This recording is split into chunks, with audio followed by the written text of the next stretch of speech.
একেবারে ভিন্ন স্বাদের এক ব্যতিক্রমী কপি। বসন্তের আগমনে পলাশ শিমুলের রক্তিম আভায় সেজেছে প্রকৃতি।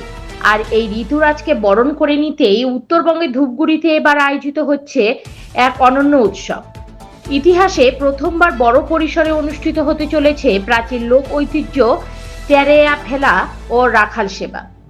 আগামী বৃহস্পতিবার ধূপগুড়ি কালীরহাট সংলগ্ন দেবীডাঙ্গা এলাকায় এই বিশেষ উৎসবের আসর বসবে। একসময় উত্তরবঙ্গের গ্রামগঞ্জে তেরেয়া ফেলার মাধ্যমে শীতকে বিদায় জানিয়ে বসন্তকে আহ্বান করার রেওয়াজ থাকলেও আধুনিকতার ভিড়ে তা আজ বিলুপ্ত প্রায়। সেই হারানো ঐতিহ্যকে পুনরুজ্জীবিত করতে দেবীডাঙ্গা তেরেয়া উৎসব কমিটি এই অভিনব উদ্যোগ নিয়েছে।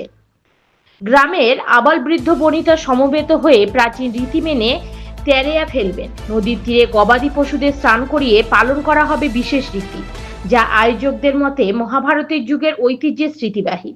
উৎসবের অবিচ্ছেদ্য অংশ হিসেবে থাকছে ভাগবত পাঠ এবং প্রথাগত রাখাল সেবার প্রসাদ বিতরণ। ইতিমধ্যেই দেবীডাঙ্গার সাত সাত রব পড়ে গিয়েছে। আয়োজক কমিটির আশা, এই উৎসব কেবল প্রথা রক্ষা নয়, বরং সামাজিক ঐক্যের এক নতুন দৃষ্টান্ত স্থাপন করবে। উত্তরবঙ্গের এই শেখর সন্ধানী উৎসবে সামিল হতে ধূপগুড়ি এবং সংলগ্ন এলাকায় মানুষের মধ্যে ব্যাপক উৎসাহ তৈরি হয়েছে। ধূপগুড়ি থেকে রিপোর্ট, নিজস্ব প্রতিনিধি, ভোরের সংবাদ।